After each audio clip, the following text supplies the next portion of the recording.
A state of shock is not just what happens to us when something bad happens. It's what happens to us when we lose our narrative, when we lose our story, when we become disoriented. What keeps us oriented and alert and out of shock is our history. So a period of crisis like the one we're in is a very good time to think about history, to think about continuities, to think about roots. It's a good time to place ourselves in the longer human story of struggle.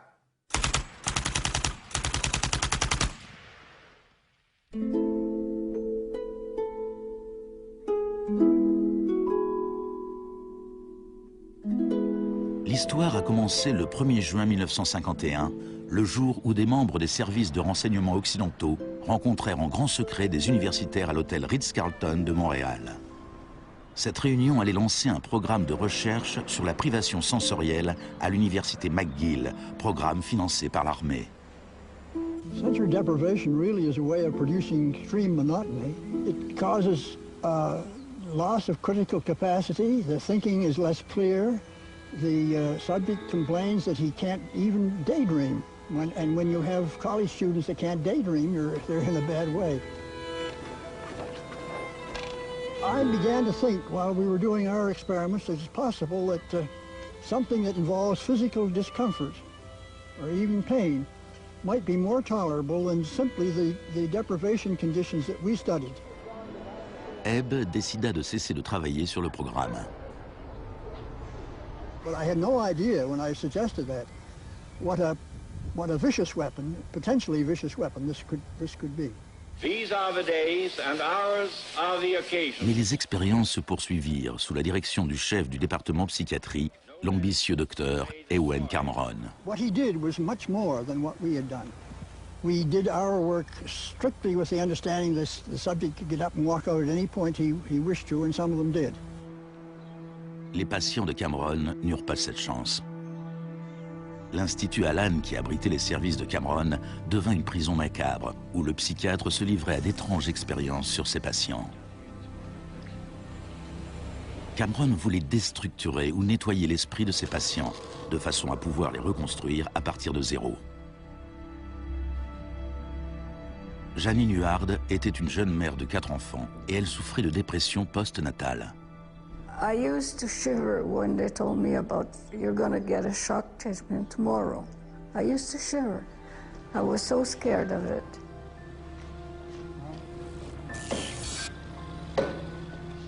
And I would wake up in another room, all mixed up and sad, and it used to make me very sad after.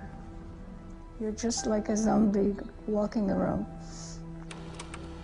Cameron combinait électrochoc, cure de sommeil et messages enregistrés passés en boucle. It says, Janine, Janine, you are running away from your responsibility. You don't want to take care of your husband and children. All the time, the same thing. It sounds like you were being interrogated. Yes, interrogation, but for what purpose? Il ne fallut pas longtemps à la CIA pour mettre en pratique les expériences de Cameron. De nombreuses techniques du docteur figurent dans le Kubark, le manuel d'interrogatoire de l'agence. Les phrases suivantes en sont tirées. It's a fundamental hypothesis of this handbook that these techniques are in essence methods of inducing regression of the personality. There is an interval, which may be extremely brief, of suspended animation, a kind of psychological shock or paralysis. Experienced interrogators recognize this effect when it appears and know that at this moment the source is far more open to suggestion, far likelier to comply than he was just before he experienced the shock.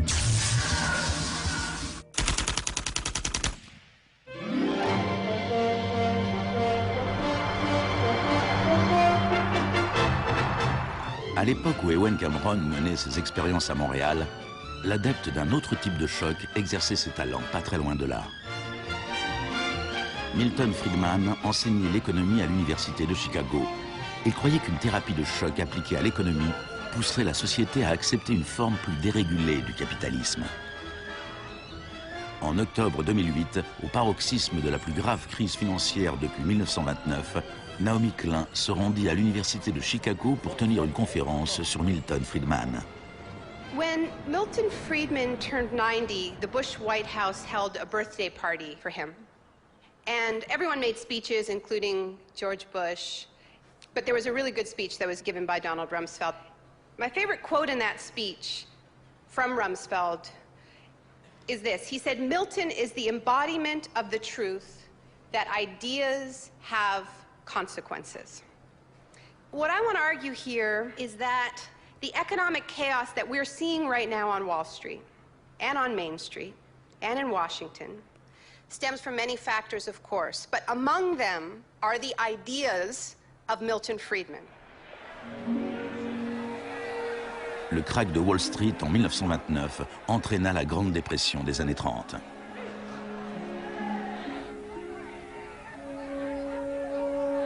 Au cœur de la thèse de Friedman, il y a son opposition au New Deal que le président Franklin Roosevelt décrivit dans son discours d'investiture. Our greatest primary task is to put people to work. This is no unsolvable problem if we face it wisely and courageously. Let me assert my firm belief that the only thing we have to fear is fear itself. Influencé par les idées de John Keynes, Roosevelt lança un vaste programme d'emploi dans les services publics afin de résorber le chômage. Today, depression is a fading memory. Millions of men and women have found employment, and with it, confidence and hope. Ce ne fut pas si simple. La dépression dura jusqu'à la Seconde Guerre mondiale, mais après la guerre, le plan Marshall répandit en Europe le modèle keynésien de régulation et d'intervention de l'État.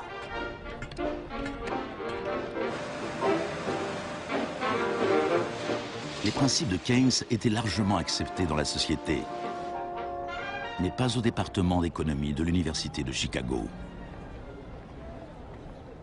Milton Friedman from this university waged a war against the New Deal. Friedman était membre d'un petit groupe appelé la Société du Mont Pèlerin, dirigé par l'économiste autrichien Friedrich von Hayek. Ses membres affirmaient que si l'État cessait de fournir des services et cessait de réguler les marchés, l'économie se corrigerait d'elle-même. Dans les années 50, personne ne les prenait au sérieux. Mais ces 30 dernières années, leurs idées sont devenues la doctrine dominante en économie. The thesis of the shock doctrine is that we've been sold a fairy tale about how these radical policies have swept the globe. That they haven't swept the globe on the backs of freedom and democracy, but they have needed shocks, they have needed crises, they have needed states of emergencies. Milton Friedman understood the utility of crisis. Only a crisis, actual or perceived, produces real change. When that crisis occurs, the actions that are taken depend on the ideas that are lying around.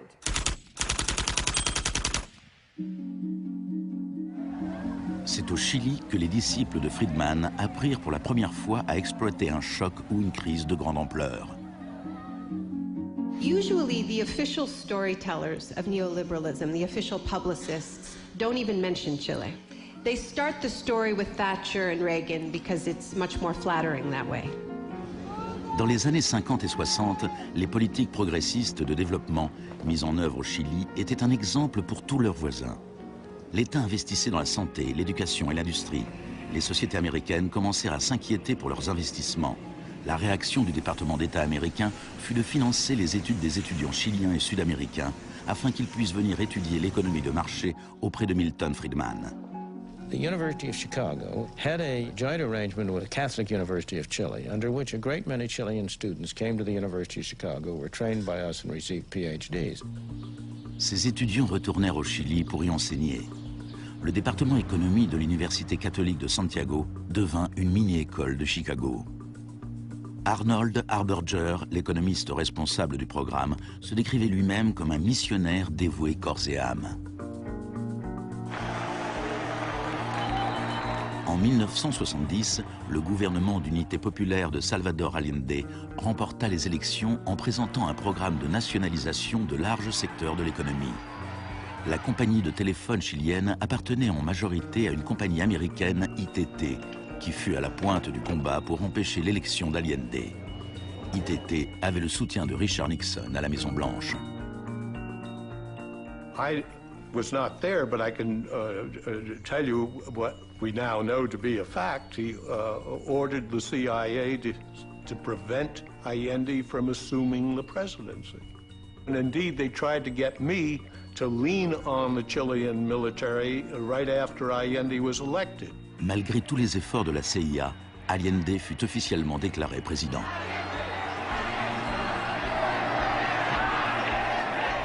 Richard Nixon donna l'ordre au directeur de la CIA de faire hurler l'économie. Señor Nixon es presidente de Estados Unidos y yo soy presidente de Chile. Yo no tendré un término despectivo contra el señor Nixon mientras el señor Nixon respete al presidente de Chile. On lança les préparatifs d'un coup d'État militaire. Les Chicago Boys chiliens élaborèrent un programme économique de 500 pages, la BRIC.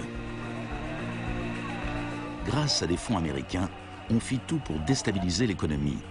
Les chauffeurs routiers firent grève, paralysant l'ensemble des usines et des magasins. Il y eut une première tentative de coup d'État le 29 juin 1973. Et puis, le 11 septembre, l'armée commandée par le général Pinochet prit d'assaut le palais présidentiel.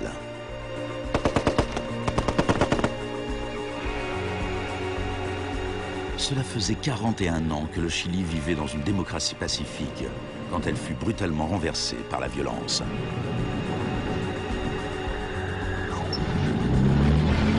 Pinochet et ses partisans décrivirent ce putsch comme une guerre. Il en avait en effet tous les aspects. Ce fut le précurseur chilien de l'opération Choc et Terreur.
Fuerzas Armadas y de Orden, solo bajo la inspiración patriótica de sacar al país del caos que en forma aguda lo estaba precipitando el gobierno marxista de Salvador Allende.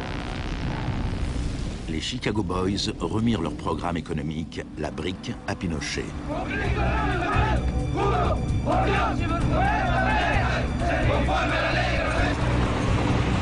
Dans les jours qui suivirent, plus de 13 000 opposants furent arrêtés et emprisonnés.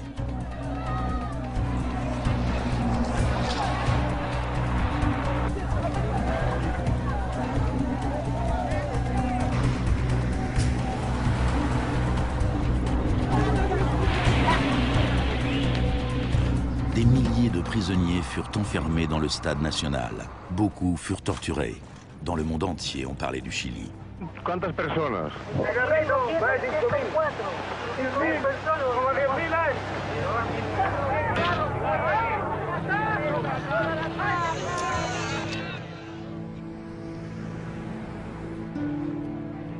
Début novembre, 5000 prisonniers furent relâchés.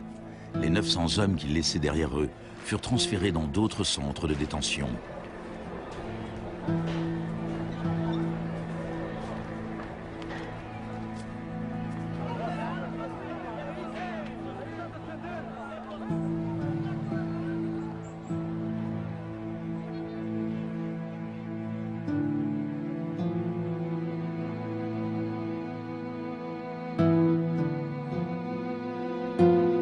Moins d'un mois plus tard, la FIFA autorisait le Chili à disputer un match qualificatif pour la Coupe du Monde dans ce même stade. Leur adversaire, l'Union soviétique, refusa d'y jouer. Le Chili fut autorisé à marquer dans un but vide et put ainsi disputer la Coupe du Monde 1974.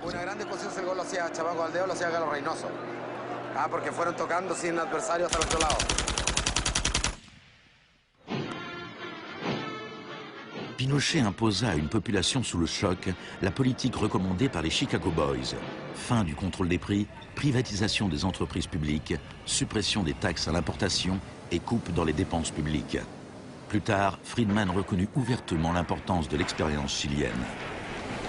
Here was the first case in which you had a movement toward communism, which was replaced by a movement toward free markets. Ce fut un échec.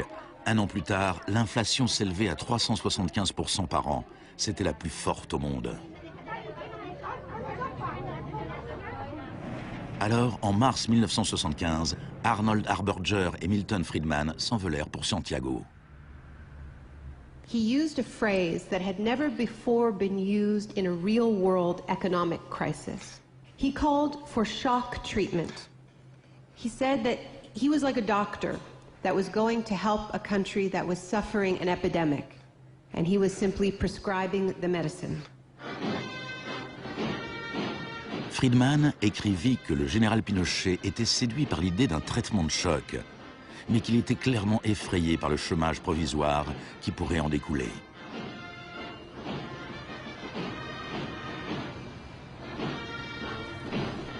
Il devint rapidement évident que la politique économique de Friedman bénéficiait aux riches au détriment des pauvres. On a calculé qu'une famille qui essayait de survivre avec un salaire moyen devait consacrer 74% de ses revenus à l'achat du pain. Les tickets de bus ou le lait étaient devenus un luxe. Pinochet supprima la distribution gratuite de lait à l'école, une mesure qui fit écho à la politique controversée d'une jeune ministre de l'Éducation en Grande-Bretagne, qui devint plus tard son amie.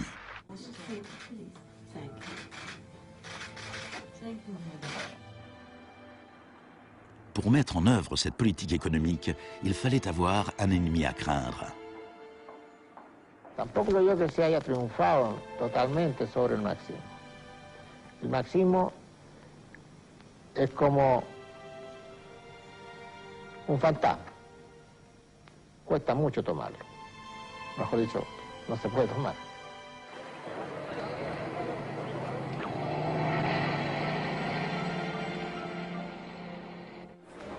Friedman et Harberger soutenaient que l'économie de marché était inséparable de la liberté et de la démocratie.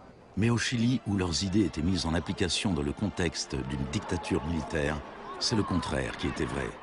De nombreux Sud-Américains établirent un lien direct entre les chocs économiques qui appauvissaient des millions de gens et l'épidémie de torture infligée à ceux qui croyaient en une société différente. L'un d'entre eux était Orlando Letelier. Letelier avait été l'ambassadeur d'Allende à Washington. Il passa une année entière dans les prisons de Pinochet avant d'être exilé aux États-Unis.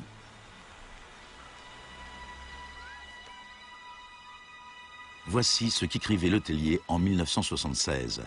Ce plan économique a dû être imposé par la force et dans le contexte chilien, cela ne pouvait être obtenu que par l'assassinat de milliers de personnes, l'établissement de camps de concentration dans tout le pays et la détention de plus de 100 000 personnes en 3 ans.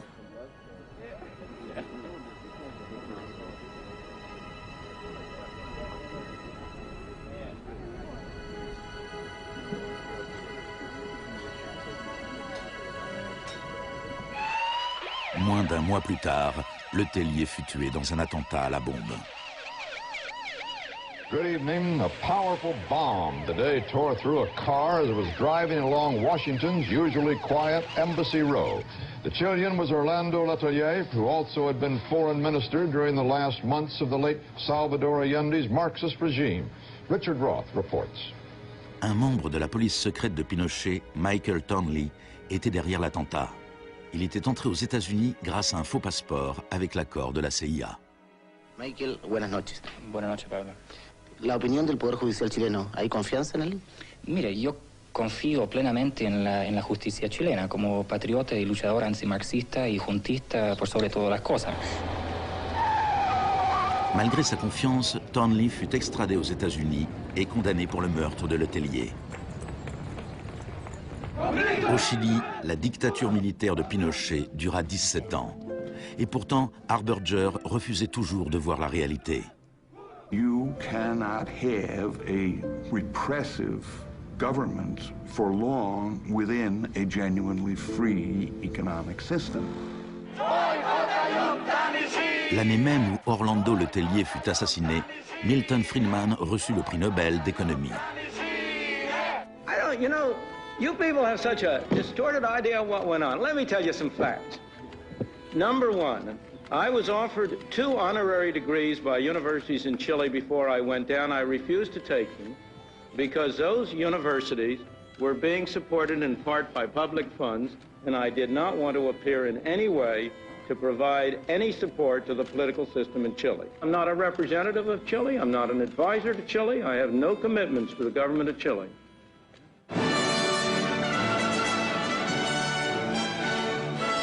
I now turn to you, Professor Milton Friedman.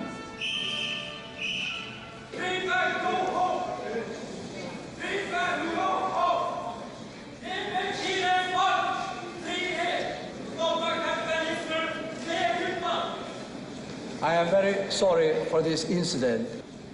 It could have been worse.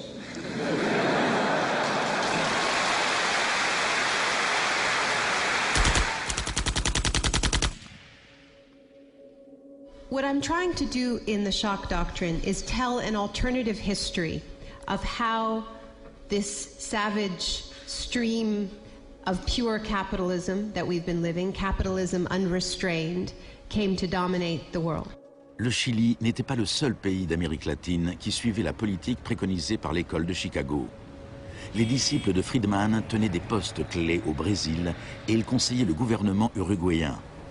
Le 24 mars 1976, un putsch militaire renversa le gouvernement d'Isabel Perón en Argentine. Une junte de 3 généraux dirigée par le général Videla prit le contrôle du pays. Les Chicago Boys décrochèrent des postes économiques très importants au sein du gouvernement militaire. Ils profitèrent de l'occasion pour effectuer des changements majeurs dans la vie économique et sociale. Moins d'1 an après le coup d'État, les salaires avaient perdu 40% de leur valeur. Les usines fermaient. La pauvreté se multipliait. Comme au Chili, il a fallu terroriser la population pour lui faire accepter ces mesures économiques. Videla avait appris de Pinochet. Il adopta la tactique des disparitions. Mélange de terreur publique et privée, ces disparitions étaient souvent exécutées en plein jour, mais elles pouvaient toujours être niées.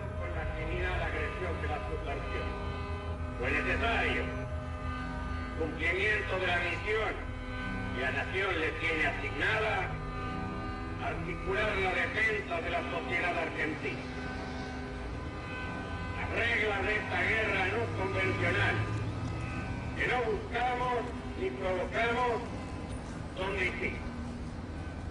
De nombreuses techniques utilisées par les militaires chiliens et argentins leur avaient été enseignées à l'École des Amériques, dirigée par les États-Unis. Torture techniques taught, from rape to derobing to torture with pointed objects, breaking of extremities, poking eyes out, branding. In Latin America, there are various regimes which at the moment are abusing human rights. Political murder, torture, deportations, imprisonment without trial, using the techniques they may have learned in this establishment. You may be right. If you can say that the skills which we've taught here have been applied, I can't deny that. The use of torture of a known enemy soldier to gain some kind of military advantage, I think is justifiable and smart. To go beyond that, to use torture techniques merely to intimidate people is completely wrong, unethical and immoral. Mais en Argentine et au Chili, ces techniques de torture ne furent pas utilisées seulement sur des soldats ou sur des terroristes, mais sur des étudiants, des syndicalistes et sur tous ceux qui s'opposaient à la politique économique ultralibérale du régime.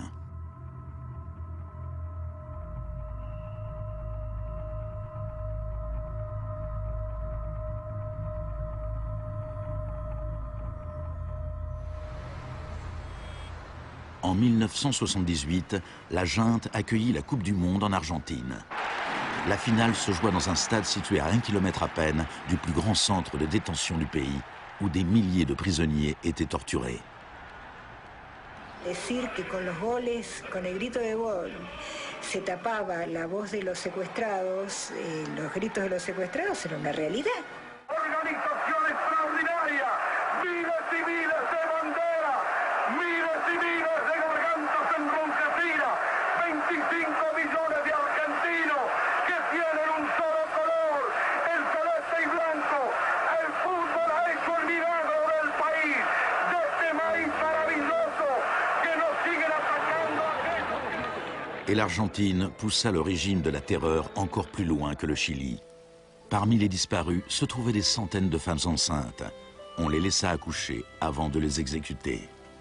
De todas aquellas mujeres que estaban embarazadas, les permitieron tener a sus hijos para una vez que nacieran, sacárselos. Y eso sucedió con 500. Yo soy uno de esos 500. Ces enfants, qui pour beaucoup d'entre eux furent élevés par des familles liées à l'armée, rappelaient clairement le projet de la junte qui visait à reconstruire la société tout entière.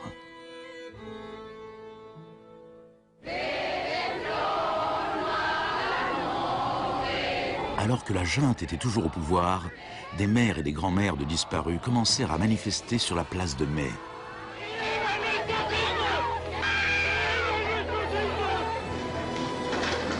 Elles se firent détectives et se lancèrent à la recherche des enfants disparus. Après l'effondrement de la junte, certains enfants furent retrouvés et rendus à leur famille. Parfois, on trouvait leurs restes. La plupart du temps, on ne retrouvait rien.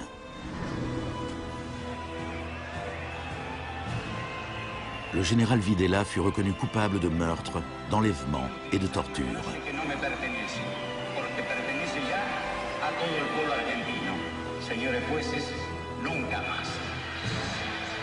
Il fut condamné à la prison à perpétuité.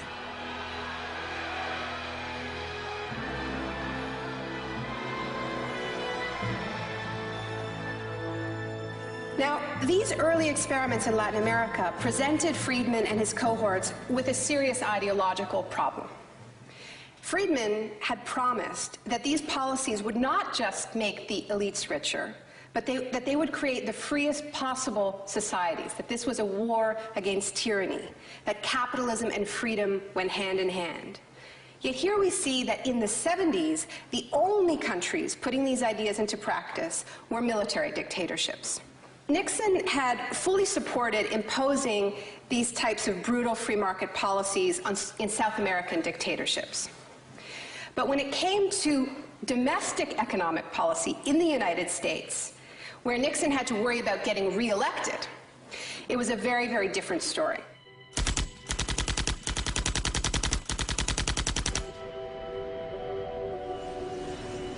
Friedman entretenait d'excellentes relations avec Nixon. Plusieurs de ses collègues et disciples de l'école de Chicago avaient été recrutés pour travailler au sein du gouvernement. Donald Rumsfeld était l'un d'entre eux.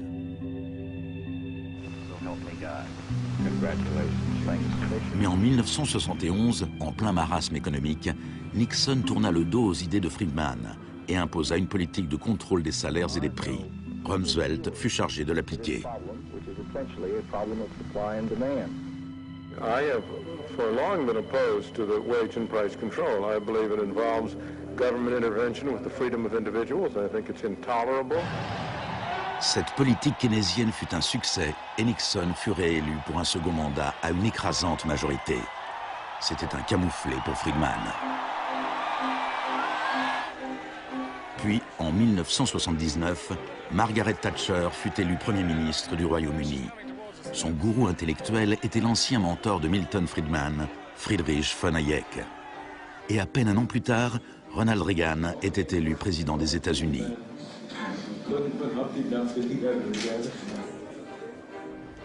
La Grande-Bretagne et les États-Unis étaient désormais dirigés par des Friedmaniens sans état d'âme. Margaret Thatcher's program when she came in had 4 planks. Cut government spending, cut tax rates, reduce government ownership and operation of industries or regulation of industry, and have a moderate and stable monetary policy to bring down inflation. Après ses 3 premières années au gouvernement, le chômage avait doublé dans certains secteurs de l'économie, déclenchant des vagues de grève. La cote de popularité de Thatcher avait chuté de 25%. Des émeutes éclatèrent dans les grandes villes du royaume.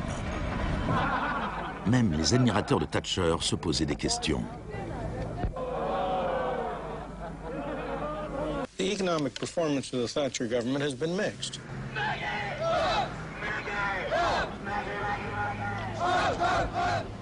To those waiting with bated breath for that favorite media catchphrase, the U-turn, I have only one thing to say.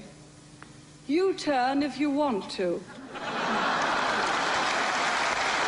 The lady's not for turning. Friedrich von Hayek exhorta Thatcher à imiter la thérapie de choc économique de Pinochet. Thatcher répondit: en Grande-Bretagne, vu nos institutions démocratiques et la nécessité d'un fort consensus, certaines des mesures adoptées au Chili sont tout à fait inacceptables.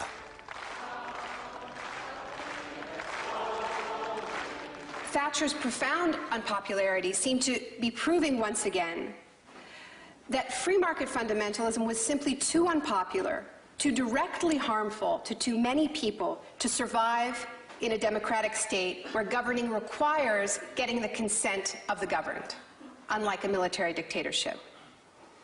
What pulled Thatcher back from the abyss and ultimately saved the project was a crisis.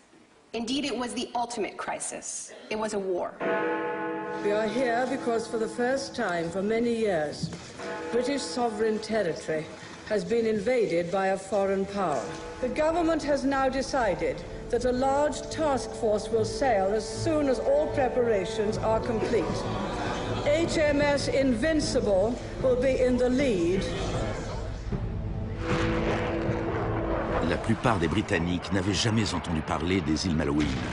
Mais quand l'Argentine envahit ce petit archipel perdu à des milliers de kilomètres dans l'Atlantique Sud, Thatcher sauta sur l'occasion et justifia son surnom de Dame de Fer. Gentlemen, I've just heard that the white flag is flying over Stanley. La guerre fut terminée en moins de 3 mois. Quand les troupes revinrent en Grande-Bretagne, une vague de célébrations patriotiques déferla sur le pays. Thatcher remporta les élections de 1983 avec une écrasante majorité. Elle pouvait maintenant lancer une thérapie de choc économique semblable à celle qu'on avait vue au Chili.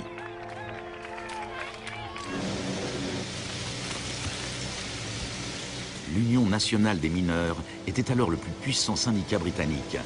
Quand l'Office national du charbon décida de fermer des puits, les mineurs ripostèrent par la grève. Parts of central London are brought to a halt as thousands of miners and sympathizers march through the city in support of the miners' strike. It's Britain's longest and most bitter since 1926, and the most expensive ever. La grève dura presque 1 an.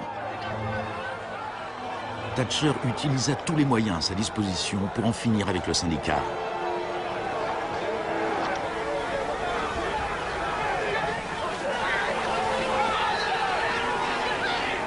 Les mineurs finirent par perdre la bataille. Thatcher utilisa sa victoire pour imposer la révolution des Chicago Boys en Grande-Bretagne.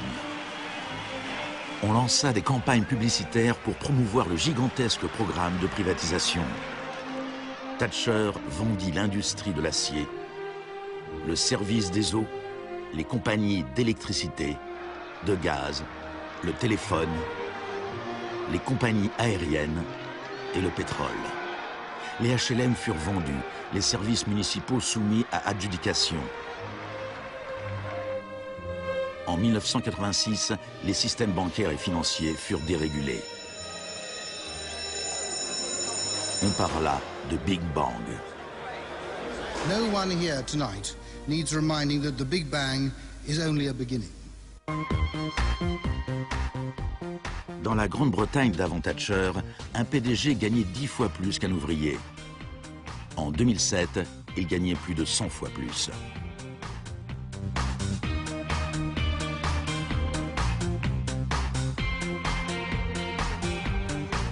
Aux États-Unis avant Reagan, un PDG gagnait 43 fois plus qu'un salarié moyen. En 2005, il gagnait plus de 400 fois plus que ce même salarié. Friedman reconnut ouvertement l'importance de Thatcher et Reagan dans la propagation des idées de l'école de Chicago à travers le monde. The coincidence of Thatcher and Reagan having been in office at the same time was enormously important for the public acceptance worldwide of a different approach to economic and monetary policy.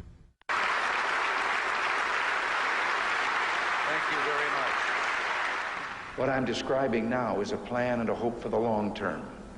The march of freedom and democracy, which will leave Marxism, Leninism on the ash heap of history as it has left other tyrannies which stifle the freedom and muzzle the self-expression of the people.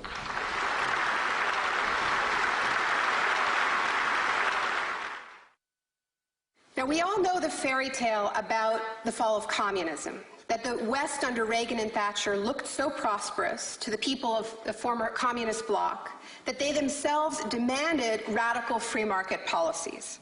Now, this really is a fairy tale.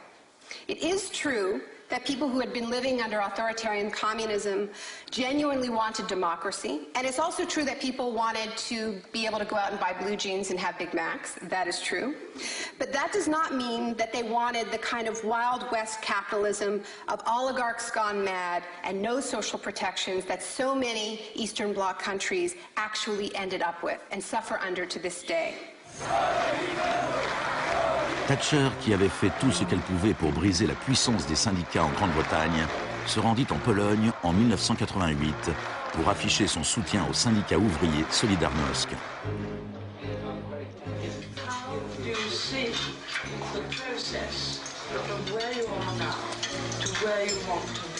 En Pologne, les grèves amenèrent Solidarność à participer aux élections générales de juin 1989. Une vague de manifestations s'ensuivit à travers toute l'Europe de l'Est.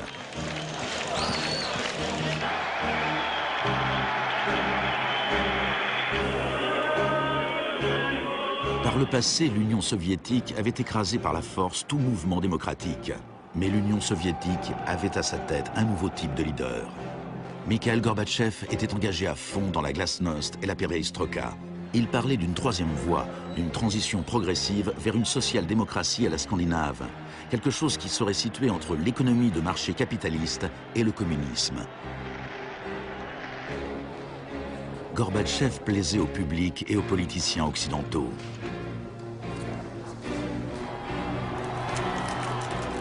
He's a bold, a determined and courageous leader. Gorbatchev regarda sans broncher les vieux régimes communistes s'effondrer les uns après les autres.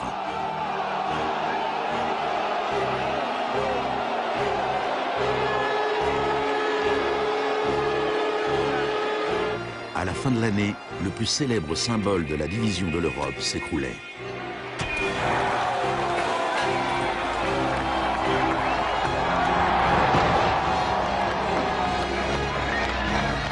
Pour Friedman et les Chicago Boys, c'est un nouveau monde qui s'ouvrait. En Union soviétique, Gorbatchev espérait pouvoir réformer l'économie en douceur. En 1991, il fut invité à la réunion du G7 à Londres. Il en attendait un soutien financier pour ses lentes réformes économiques. Mais on lui répondit qu'à moins de se lancer dans une thérapie de choc radical, il ne recevrait aucune aide. Le mois suivant, une tentative de coup d'État dirigée contre Gorbatchev éclata à Moscou. Les tenants de la ligne dure au sein du Parti communiste firent arrêter Gorbatchev dans sa maison de vacances en Crimée. Les tanks encerclèrent la Maison Blanche, le Parlement russe.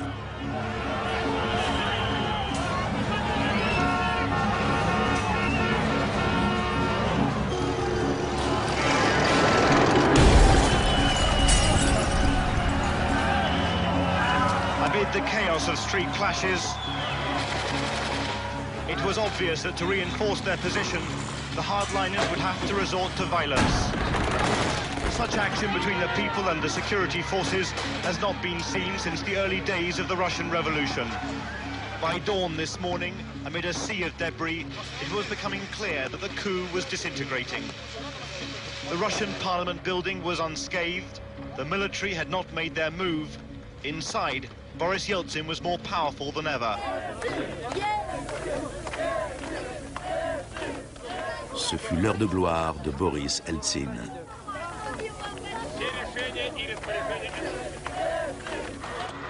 Gorbatchev fut libéré et revint à Moscou, mais son pouvoir était très affaibli.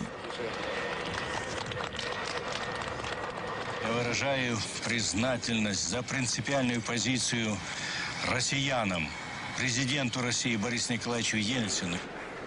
En décembre 1991, l'Union soviétique fut officiellement dissoute. Ce fut un choc immense pour le peuple russe. Eltsine avait désormais la haute main sur l'économie au sein de la Fédération russe. L'économie de marché fit son apparition dans le pays. Ce fut le chaos. L'adoption par la Russie des principes de l'école de Chicago marqua une nouvelle étape dans la croisade du marché libre. Il y avait encore tout le choc, mais aucune thérapie.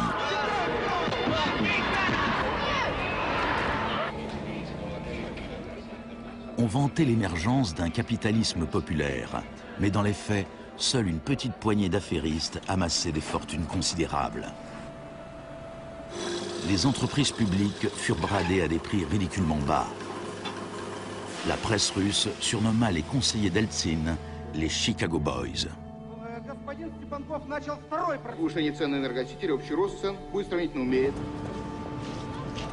La thérapie de choc appliquée par Eltsine fut telle qu'en 1992, la consommation moyenne avait chuté de 40% en un an. Un tiers des Russes vivaient sous le seuil de pauvreté et les salaires étaient versés avec des mois de retard. One expert today predicted 140 million Russians will soon be living below the poverty line. La corruption sévissait partout. Le crime organisé explosa. Moscou était devenu le nouveau Far West.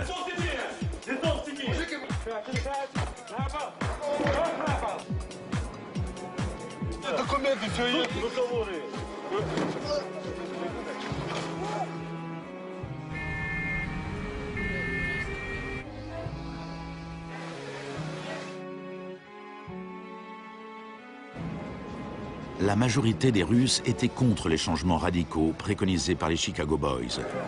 En mars 1993, le Parlement prit une décision cruciale. Il abrogea les pouvoirs spéciaux qu'il avait accordés à Eltsine.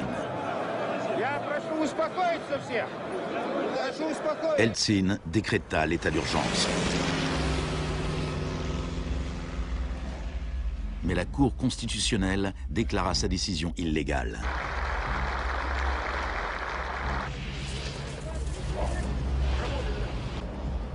Le 21 septembre, Eltsine opta pour la solution Pinochet et fit dissoudre le Parlement. Сегодняшнего дня прерывается осуществление законодательной, распорядительной и контрольной функций съезда народных депутатов. L'Occident pesa de tout son poids du côté d'Eltsine. We feel that Boris Yeltsin is the best hope for democracy in Russia. 2 jours plus tard, le Parlement votait la destitution d'Eltsine par 636 voix contre 2. Des milliers de partisans des parlementaires s'assemblèrent devant la Maison-Blanche et marchèrent sur l'immeuble de la télévision.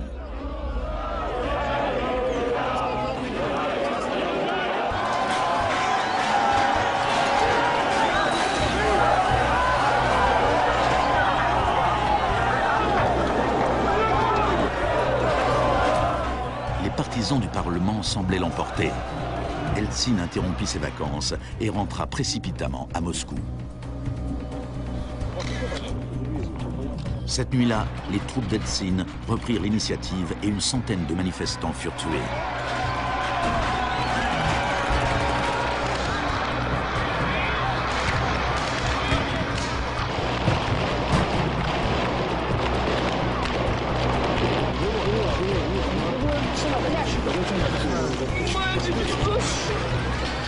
Le 4 octobre, Eltsine donna l'ordre à ses troupes d'attaquer la Maison-Blanche, faisant pilonner le bâtiment même qu'il avait défendu 2 ans plus tôt.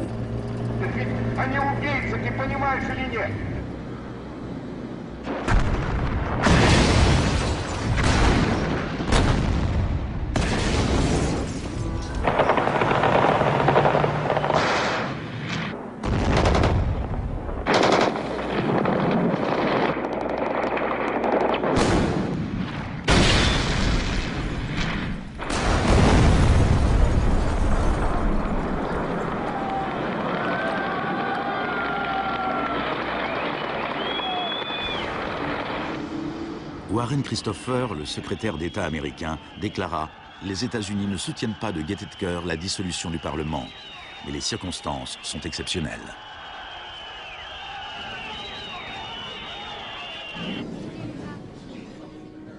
Eltsine avait désormais le pouvoir absolu et suivant les conseils de ses Chicago Boys, il développa un capitalisme des copains. On privatisa ce qui restait des entreprises industrielles d'État, en créant au passage une nouvelle classe d'hommes d'affaires milliardaires, dotés d'une énorme influence politique, les oligarques. En 1998, 80% des fermes russes étaient en faillite et 70 000 usines d'État avaient fermé. En 8 ans, le nombre de Russes vivant dans la pauvreté avait augmenté de 72 millions. Et pendant ce temps, Moscou était devenue la ville où l'on trouvait le plus de milliardaires au monde.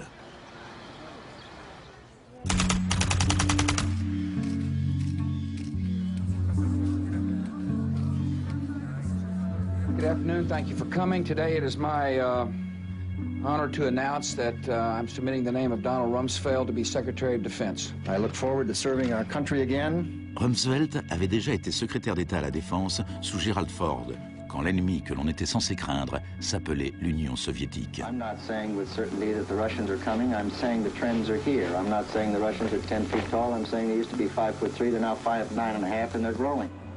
Désormais, il y avait un nouvel ennemi plus proche.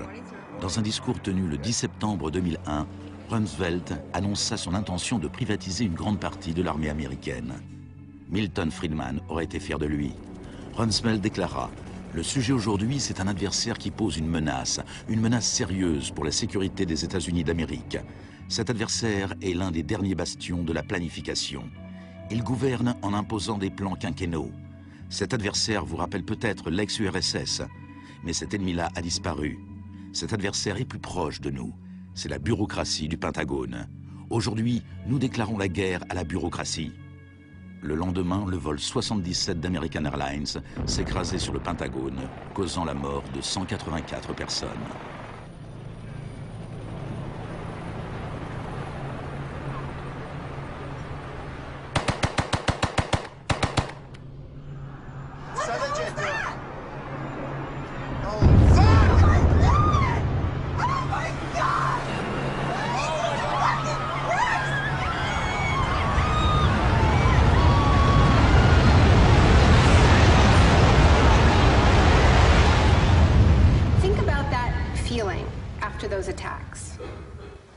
These people? Where did they come from? Why do they hate us? There was a total loss of collective narrative. We were not living in the world that we thought we lived in. And we kept hearing from our political leaders that everything we thought we understood before the attacks no longer applied. There was a new phrase, pre-9/11 thinking. And what happened in that moment is that suddenly news stories sort of magically appeared. That we were in a clash of civilizations. That's the world that we suddenly lived in. That there was an axis of evil, and that we were fighting a war against terror. Cette guerre abstraite et ingagnable a eu d'énormes retombées économiques. Avant 2001, la sécurité intérieure n'avait rien d'une industrie. Aujourd'hui, elle brasse plus d'argent que toute l'industrie du cinéma et de la musique. Entre le 11 septembre 2001 et l'année 2006, le département de la sécurité intérieure a offert 130 milliards de dollars de contrats aux entreprises privées.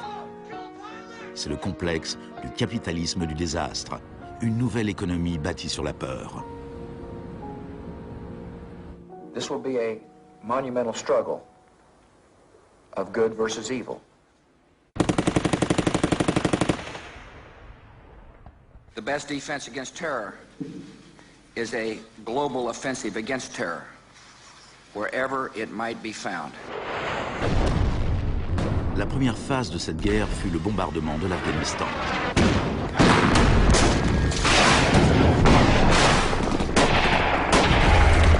Le gouvernement des talibans fut rapidement renversé. La gestion de l'après-guerre fut plus compliquée. Our fight against terrorism began in Afghanistan, but it will not end there. We're primarily looking at detainees that we can use.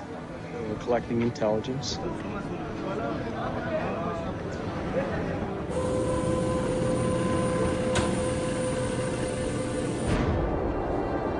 C'est à Guantanamo que, pour la première fois, les techniques du manuel de Kubark furent explicitement et publiquement utilisées par les forces américaines avec l'approbation officielle de la Maison-Blanche. Les images furent diffusées sur les télés du monde entier. Isolation, both physical and psychological, must be maintained from the moment of apprehension. The capacity for resistance is diminished by disorientation. Prisoners should maintain silence at all times. They should never be allowed to speak to each other. Parmi ces prisonniers, il y avait Asif Iqbal, Rouhal Ahmed et Shafiq Rasool de Timpton en Angleterre. Ils furent détenus plus de 2 ans à Guantanamo avant d'être relâchés sans qu'aucune charge ne soit retenue contre eux. Mentally, yeah, you couldn't speak to nobody, you couldn't do nothing, you couldn't stand up. And just sitting there, you'd be in your thoughts all the time thinking, what the hell's going on, where the hell am I? Am we going to be staying here for the rest of our lives? Are we going to be going back home? Will we ever see our family again? Sur les 779 prisonniers qui ont été détenus à Guantanamo, seulement 3 ont été reconnus coupables d'un crime.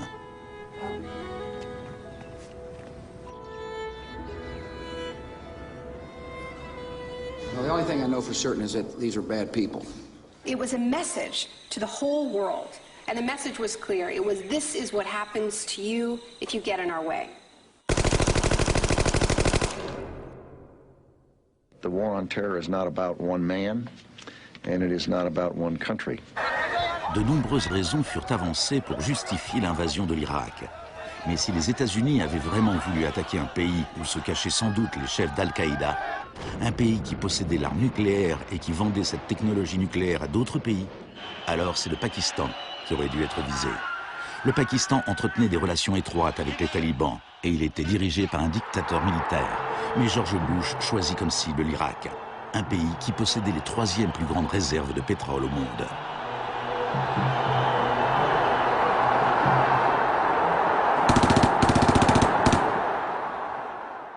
Now, about the Defense Department's war plan. It is not like that for the Gulf War. It's more along the lines of the Panama invasion of 1989.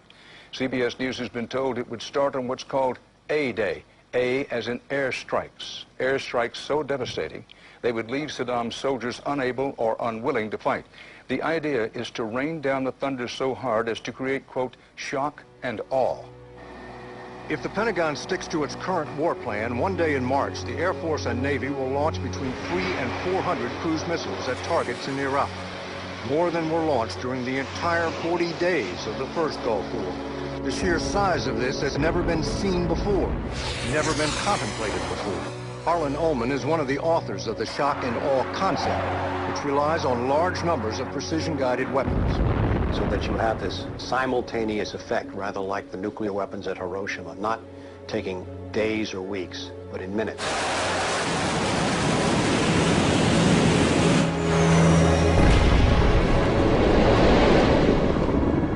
You also take the city down. By that I mean you get rid of their power, their water, and you begin this relentless campaign to wear them down so that 2, 3, 4, 5 days they are physically, emotionally, and psychologically exhausted. Last night, a square mile in central Baghdad seemed like hell on earth. Pendant la première vague des bombardements, les habitants de Bagdad subirent une version de la privation sensorielle décrite dans le manuel de Kubark. Dans le chaos qui suivit le renversement de Saddam Hussein, les États-Unis ne firent pas grand-chose pour faire cesser le pillage. Certains responsables américains pensaient même que cela leur facilitait le travail pour démanteler l'État irakien. John Agresto, chargé de la reconstruction des universités, déclara qu'il voyait le pillage des écoles comme une bonne occasion de tout reprendre à zéro. En réalité, avant les sanctions, l'Irak avait le meilleur système éducatif de la région. 89% des Irakiens étaient alphabétisés. Par comparaison au Nouveau-Mexique d'où venait John Agresto, 46% de la population était techniquement illettrée. In Iraq, you had three distinct forms of shock that were all working together and reinforcing each other. You had the shock of the war, which was immediately followed by economic shock therapy imposed under Paul Bremer. And as resistance to that economic transformation, that very rapid economic shock grew, you had the shock of enforcement, including torture. Three different kinds of shock.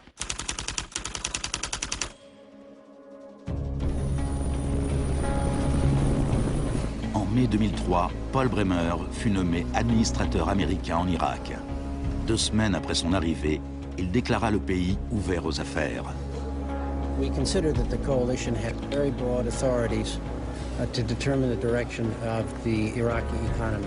Bremer ne connaissait pas grand-chose à l'Irak, mais il connaissait bien le capitalisme du désastre. Dès le début du boom de la sécurité intérieure, il s'était lancé comme expert conseil dans le domaine des mesures de crise. Today is a very important day in Baghdad. Bremer passa les 4 premiers mois à signer des décrets tout droit sortis de l'école de Chicago. Rumsfeld décrivit les nouvelles lois irakiennes en matière d'investissement et d'impôts comme les lois les plus avancées et les plus incitatives du monde libre. L'une des premières décisions de Bremer fut de licencier 500 000 fonctionnaires. Ce fut présenté comme une mesure de débahatification, mais le démantèlement de l'État était aussi une mesure typiquement friedmanienne. On promit des aides pour la reconstruction. Our investment in the future of Afghanistan and Iraq is the greatest commitment of its kind since the Marshall Plan. Mais dans la réalité, les choses furent tout à fait différentes. Le plan Marshall avait pour objectif de relancer l'industrie européenne, alors que l'argent de l'aide américaine en Irak est allé dans les poches des compagnies américaines. Quand du travail provenait jusqu'aux Irakiens, c'était tout au bout d'une chaîne de sous-traitants.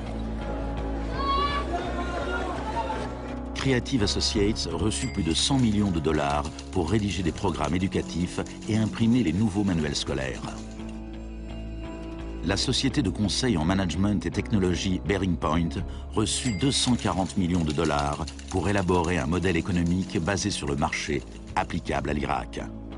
La société RTI, basée en Caroline du Nord, toucha 466 millions de dollars pour ses conseils afin d'introduire la démocratie en Irak. Et Halliburton reçut 20 milliards de dollars pour ses frais, en plus de ses contrats irakiens. Parsons reçut 186 millions de dollars pour construire 142 cliniques. On en construisit seulement 6. La fourniture d'eau et d'électricité ne s'améliorera pratiquement pas, malgré les milliards dépensés pendant les 4 premières années. We're going to succeed here, and when we succeed here, we will have done something important, not just for 25 million Iraqis. We will have done something that serves Western interests in this whole region. Même la nouvelle monnaie irakienne était imprimée à l'étranger. Let me show you an example of these notes. Les Américains allèrent jusqu'à payer des entreprises privées pour qu'elles contrôlent le travail des entreprises privées qui avaient obtenu des contrats.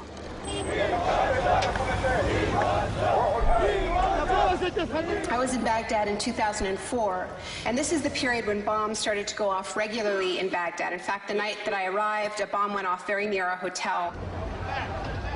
But what was really striking to me in this period was that despite the violence and despite the chaos, the next day, Iraqis were out in the streets protesting. 19 killed and 100 injured in Najaf. And what they were demanding at this time was elections, the right to actually have a say in what the post-Saddam era would look like. Now, in the early days of the occupation, the protests were peaceful, but as time went on, and the protests didn't have an effect, more and more Iraqis joined the armed resistance.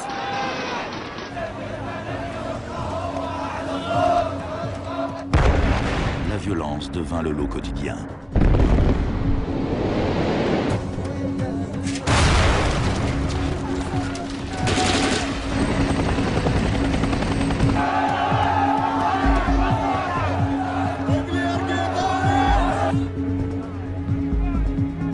Comme en Amérique du Sud 30 ans auparavant, les corps étaient souvent jetés au bord des routes afin d'intimider les opposants. Voilà les disparus d'Irak.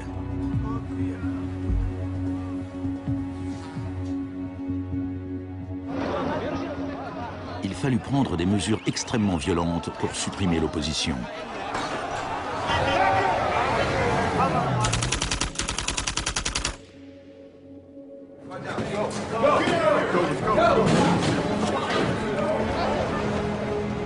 Pendant les 3 premières années et demie d'occupation, 61 500 Irakiens furent arrêtés. Au printemps 2007, 19 000 étaient encore emprisonnés. En prison, ils subirent des interrogatoires dont les techniques remontaient à celles que la CIA avait mises au point à la suite des expériences du docteur Cameron dans les années 50.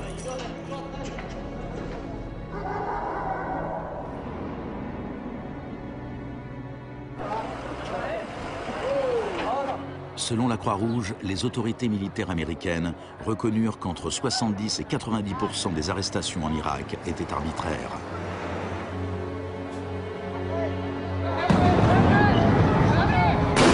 Le chaos irakien ressemble bien à un échec pour la thérapie de choc. Mais le capitalisme du désastre n'allait pas s'arrêter là pour autant.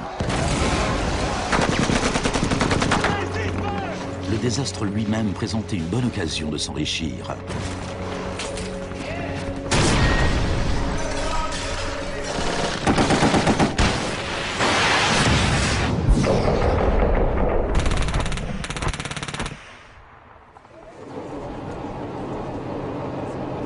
Les dépenses militaires américaines ont pratiquement doublé depuis 2001. Elles frôlent maintenant les 700 milliards de dollars par an.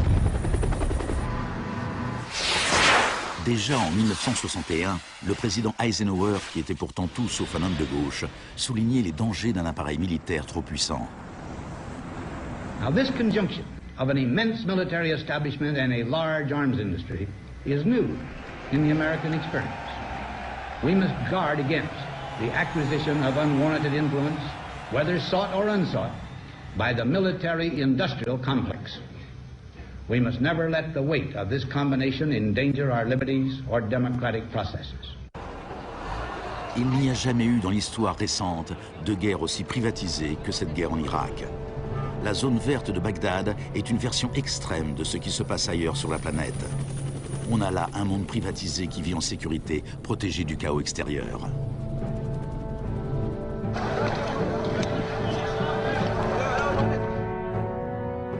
En 1991, pendant la première guerre du Golfe, pour 100 soldats réguliers, on trouvait un contractuel privé. En 2003, au début de la guerre en Irak, pour 100 soldats, on comptait 10 contractuels. En 2006, pour 100 soldats, il y avait 33 contractuels. Un an plus tard, pour 100 soldats, il y en avait 70. En juillet 2007, il y avait plus de contractuels en Irak que de soldats réguliers. On était bien au-delà de ce que Milton Friedman lui-même aurait osé rêver. The only things I would not denationalize are the armed forces, the courts, and some of your roads and highways. L'une des plus importantes sociétés de sécurité était la société américaine Blackwater. En avril 2004, pendant le soulèvement de Najaf, Blackwater prit le commandement des opérations, malgré la présence des Marines. Des dizaines d'Irakiens furent tués lors des combats. Les États-Unis avaient garanti aux mercenaires qu'aucune loi irakienne ne s'appliquerait contre eux. Ils opéraient donc en toute impunité, un peu comme à Guantanamo. I asked your Secretary of Defense a couple months ago what law governs their actions. Mr. I was going to ask him. Go ahead.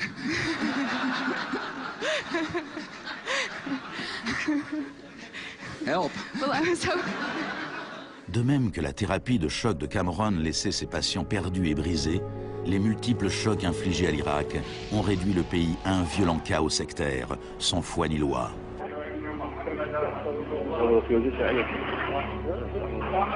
À l'époque de l'exécution de Saddam Hussein en 2006, 1 millier d'Irakiens étaient assassinés chaque semaine.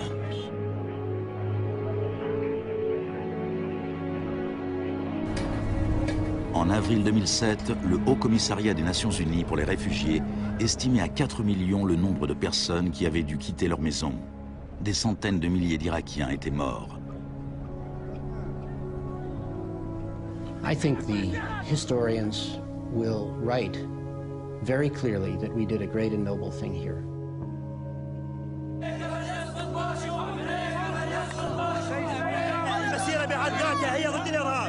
ضد الإرهاب الأمريكي، لأن الأمريكان يقتلون النساء ويعتقلون النساء ويقتلون الأطفال ويهينون الشيوخ ويقتلون الشباب. أمريكا بحقها هي الإرهاب.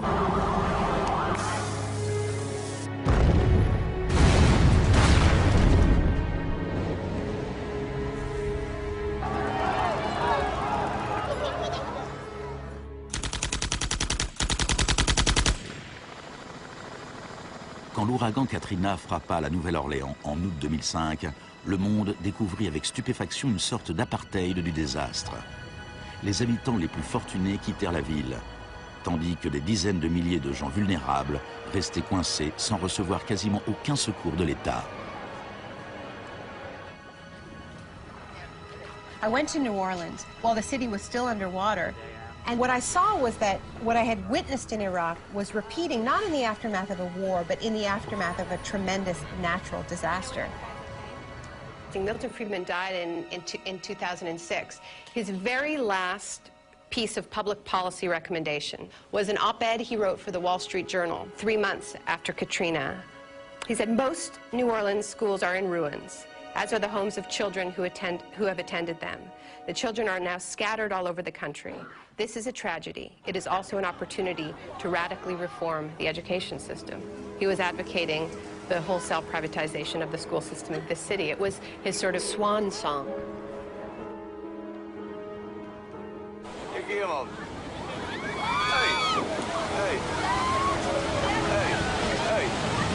I'd witnessed a similar process in Sri Lanka in the aftermath of the 2004 tsunami. People who lived on the beaches for generations were prevented from returning so that the land could be privatized and sold off to luxury hotels.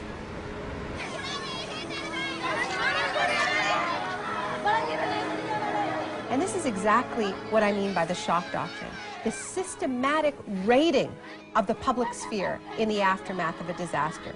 When people are too focused on the emergency, on their daily concerns, to protect their interests.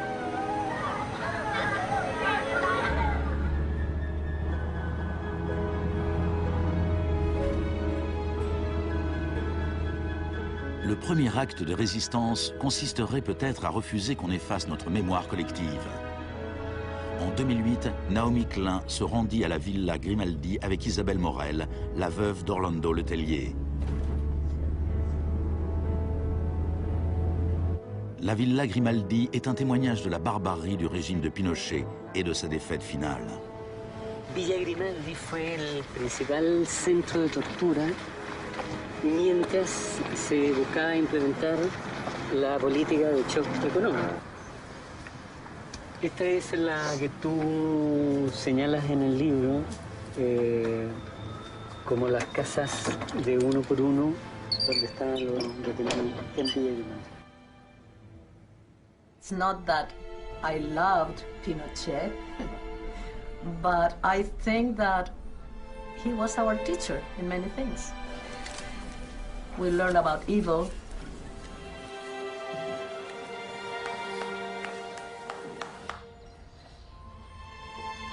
En 1998, Pinochet fut arrêté lors d'une de ses visites à Londres. Sa vieille alliée Margaret Thatcher lui apporta son soutien. I know how much we owe to you.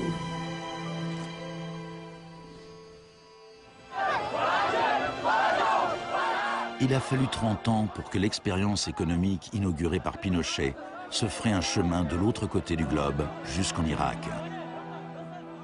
Mais les similitudes entre passé et présent sont saisissantes. Entre les camps de concentration de Pinochet et la prison de Guantanamo de Bush, entre les disparus du Chili et ceux d'Irak, entre les expériences d'Ewen Cameron et les tortures infligées aux prisonniers d'Abu Ghraib. He erased all the past. That's why he gave electroshocks. All the past from the patient, and he would implant some new ideas. Mais Janine résista, et en 1998, la CIA a dû se résigner à lui verser des indemnités, ainsi qu'aux autres victimes des expériences d'Ewen Cameron. Janine, are you proud that they tried to break you and that you have fought so hard and won? In a way, I am. In a way, I am. Because I must have some willpower seeds in me. It is very, very hard to fight a government. People would tell me, Janine, you don't fight a government. What's the matter with you? They're too big. But I had faith that we would win.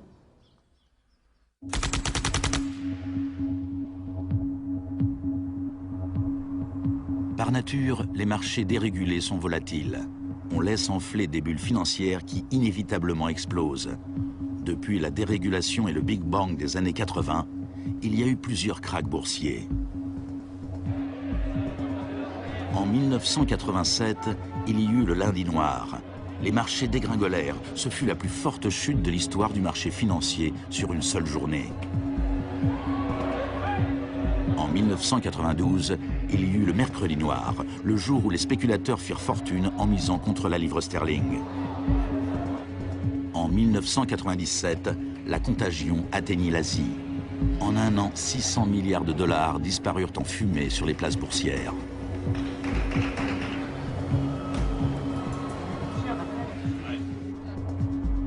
Et finalement, en septembre 2008, les marchés financiers implosèrent. The market is not functioning properly. There has been a widespread loss of confidence.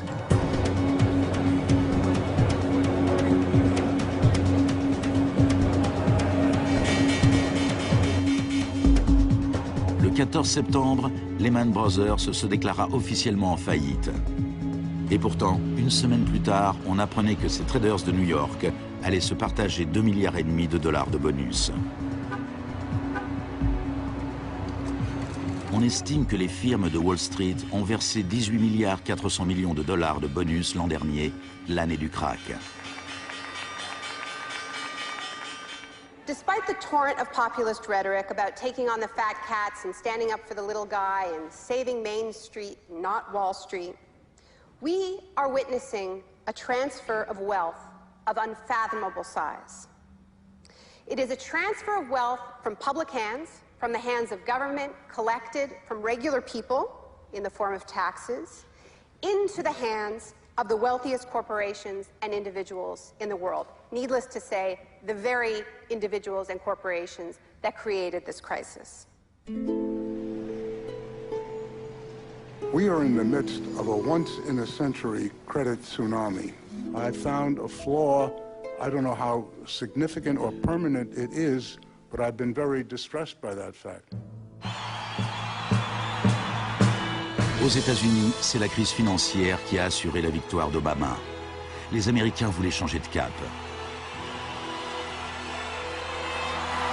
Hello, Chicago!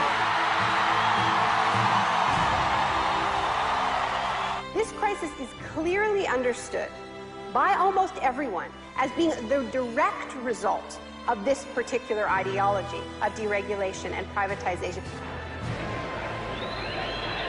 La gravité de la crise offre l'espoir d'un changement. The shock doctrine as a strategy relies on us not knowing about it for it to work. And what I find most hopeful about the current economic crisis is that this tactic is getting tired, because that element of surprise is no longer there. We're on to them, and it's not working. We're becoming shock resistant. La dernière fois qu'une crise financière aussi grave a frappé le monde, on avait opté pour la politique keynésienne du New Deal. Let me assert my firm belief And the only thing we have to fear is fear itself. Plus d'1 million de personnes se sont rassemblées pour écouter le discours d'Obama lors de son investiture. Beaucoup de journalistes ont évoqué Roosevelt.